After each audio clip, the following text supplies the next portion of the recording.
Terminou a manchete do jornal Amanhã?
Estamos de volta aqui com Lanterninha, do filme O Anjo.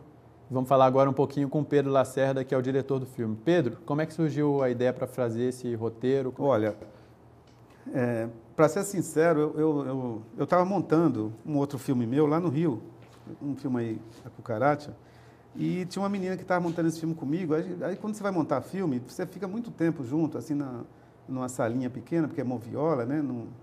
Não é essa montagem que a gente está não linear, né? Era na moviola mesmo, no filme 35, a gente ficou lá 20 dias trancado. Aí todo dia a gente sai, a gente toma cerveja, planeja no outro dia como é que a gente faz. Aí essa menina me contou uma história sobre um abuso sexual que ela sofreu dentro da casa dela. Claro que não foi não como a história nesse modelo, desse jeito do filme.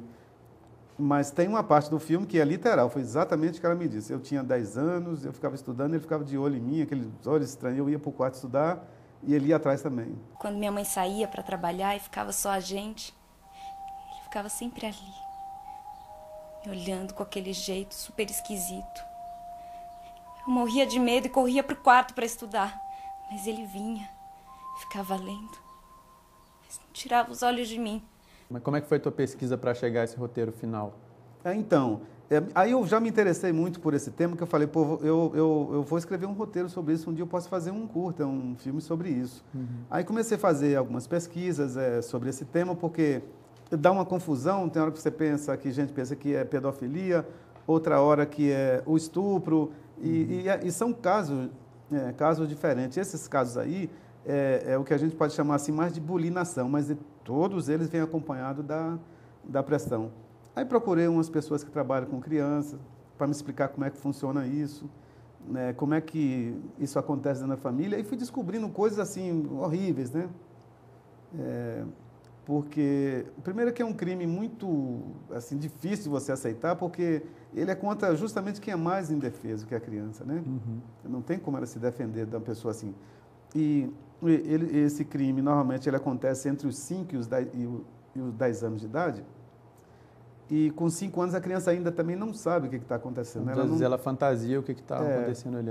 Ela sabe que tem alguma coisa que não agrada a ela, que não gosta, que não é bom, mas ela mesma não sabe ainda o que é.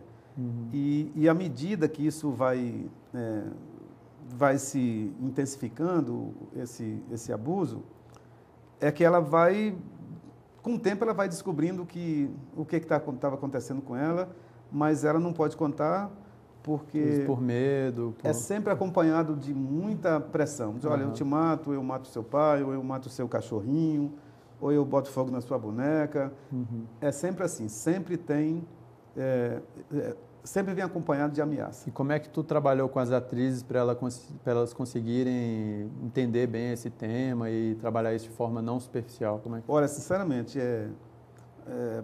para a gente que é homem, a gente precisa pesquisar, tratar isso mais, falar mais sobre isso, mas não sei, por incrível que pareça, já as mulheres, quando ela lê aquela história, ela compreende com muita rapidez, com muita facilidade. Assim, ela entende o que significa isso. Os motivos eu nem perguntei, mas eu notei isso. E como é que foi a seleção das atrizes? Eu precisava, então, que tivesse duas atrizes, que fossem atrizes mesmo, porque precisava interpretar até situações assim meio difíceis. E um texto longo também. Um texto longo, mas que fossem maiores de idade, mas que fotografasse como menor de idade. Mas por que tu achou que elas tinham que ser maior de idade? É porque o tema talvez não fosse muito aconselhável tratar desse tema com criança, com pessoa menor de idade. Poderia me criar algum problema, até com o próprio juizado, de legislação de lei mesmo, né? Mas ela precisava ser atriz. Eu acho que eu não encontraria uma atriz que fosse talvez menor de idade. Talvez uma menor de idade que conseguisse fazer com a bagagem assim para poder tratar daquilo. Então essa menina que chama Renata Herold, que fez a Marisa, ela quando fez esse filme aí, por exemplo, ela tinha 27 anos. Marisa é a menina que assassina os pais. Que assassina os pais. Tá vendo aquela xícara de chá? Eu trouxe para eles anteontem à noite. Nem viram a moto chegar. E ela é de São Paulo, ela estudou na Unicamp. Já a outra, a Mônica, ela é daqui do Dulcina, e é daqui de Brasília, né? Olha, Marisa, eu tô morrendo de medo. Seu padrasto chega aqui, me encontra. Aí, deu certinho, para mim deu certo. As pessoas que olham acham que elas parecem mesmo menores de idade. E como é que foi aquela coisa assim, a iluminação é bem escura dentro da casa, né? E tem umas partes que a menina dá uma pirueta, faz umas coisas assim, que você estava me explicando aqui antes, que tu quis dar um tom meio teatral. Como é que foi? Explica para o pessoal de casa. O cinema a gente precisa seguir, tem essa gramática do cinema, por exemplo, ou a câmera se movimenta, ou os atores se movimentam, né? Mas naquela cena, logo na entrada que ela chega na casa, a Mônica chega na casa da Marisa, eu fiz uma cena teatral. E fiz uma luz, quando eu digo fiz, eu estou falando da equipe, né? Uma luz parada ali, como é num palco mesmo de teatro, e os atores é que se movimentam por ali, né? Então eu fiz dessa forma, primeiro uma teatral, e depois eu fui caminhando mais para o cinema, numa linguagem mais cinematográfica, mas eu comecei como teatro, deixando as atrizes se movimentar na frente da câmera, em vez da câmera se movimentar. E a questão do improviso ali, por exemplo, tem uma hora que a menina faz tipo uma ponte por cima da outra, tem essa coisa da pirueta. Isso você tinha botado no roteiro, você foi no ensaio ou na hora que vocês foram trabalhando isso? Como é que foi? Peraí, deixa que eu levo.